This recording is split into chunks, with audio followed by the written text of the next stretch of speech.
And welcome to Motors in the Know with me, James Batchelor. I'm a motoring journalist and I write for a number of titles in the UK and I front videos on YouTube. Today I'm answering questions sent in by Motors.co.uk users.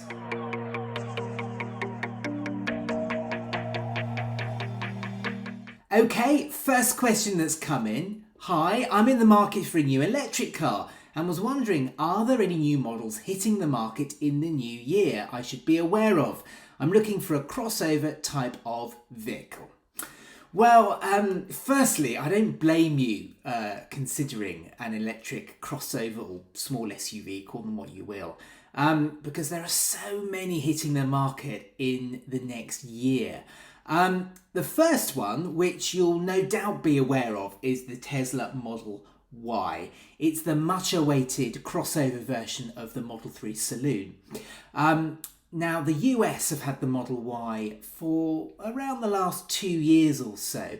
And here in the UK, we've been waiting desperately for it. It's finally gone on sale here. And there is a huge amount to look forward to. There's a long-range model that offers around 315 miles.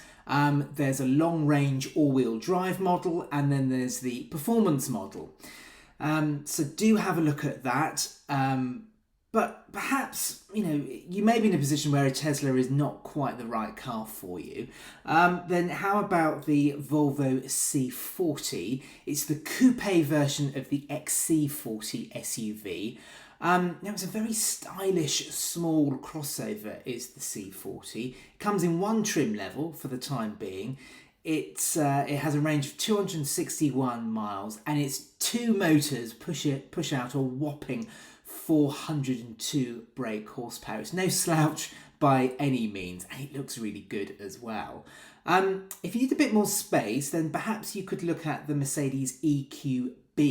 It's roughly the same size as the Model Y, but the Mercedes has space for 7 people. The Model Y comes as a 5-seater, but there will be a 7-seater version coming along later. But the EQB comes as standard with 7 seats. They're not really designed for 7 adults, however. The 2 seats in the boot, Mercedes themselves say the seats are only suitable for people measuring 5 foot 4 inches and below. But there's a choice of front and all-wheel drive with the EQB. There's different battery sizes, and the smallest battery should give a range of around 260 miles, so more than enough.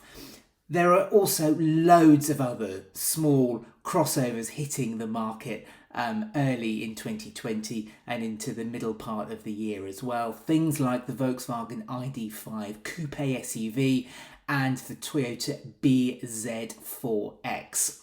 Now, a lot of those cars, they cost well over £50,000. If you need something a little bit cheaper, then there's the facelifted MG ZS EV. A car which has been an enormous success here in the UK. The updated model for 2022 gets new looks, but more importantly, there's a larger battery. It takes the range up from around 160 miles up to 273 miles. And it comes well under the £35,000 government plug-in car grant threshold, so you get the government subsidy. And the prices for the ZS EV, they're around £28,000.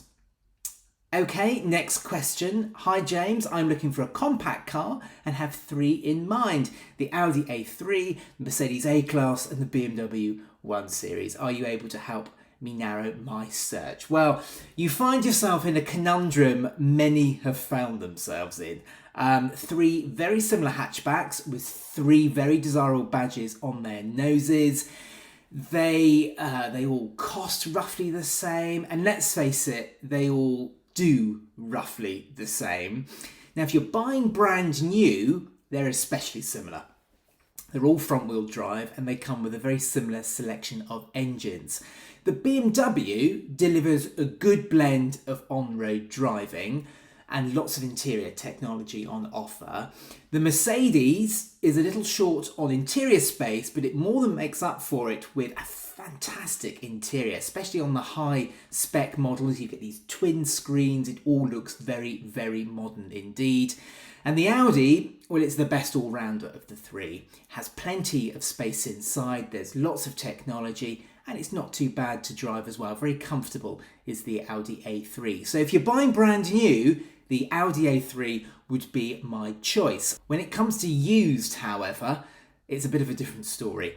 The A3 has the best interior, the A-Class is a good all-rounder, and the 1 Series is the best to drive thanks to its rear-wheel drive chassis. Now, when buying used, don't dismiss the Volvo V40, again, very similar kind of car, and the Volkswagen Golf.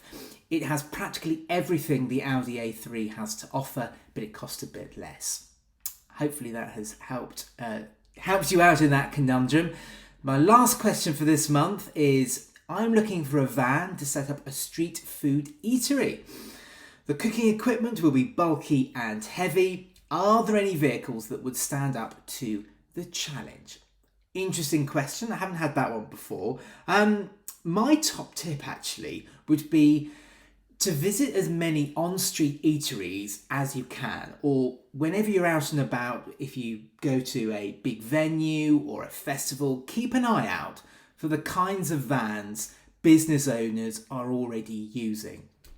Now, when you're scouting around, you'll probably see many Citroen H vans. Okay, it's a type of van, very distinctive looking thing, very angular looking van. Citroen made these from the late 1940s all the way up to the early 80s. They're hugely tough, very simple to modify, hugely flexible, and they're also very, very fashionable. However, they're not cheap and they're not great on the road when you are driving between venues. And let's face it, an H van might be a little bit too old for you. Now, I'm going to recommend one van here if you're looking for something that's from the 21st century, and it's the Ford Transit. Now, you might think that's hardly an original suggestion, but the Transit is such a good workhorse. Whether brand new or used, they make fantastic vehicles no matter what you're intending to use them for.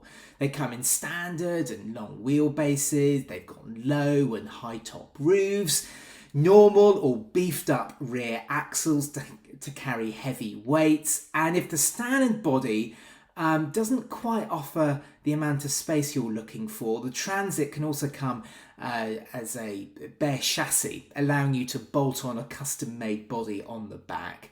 They're tough, they're easy to fix if they go wrong, and they're more than up to the job you're looking for. Okay, well that's it for this month's In the Know. Hopefully those answers have been helpful to the people who submitted them. If you'd like some help in choosing your next vehicle and want some advice, then contact Motors.co.uk. You can find how to do that in the description box below. You can use the hashtag AskJames as well. Until next time, thanks very much for watching. Goodbye.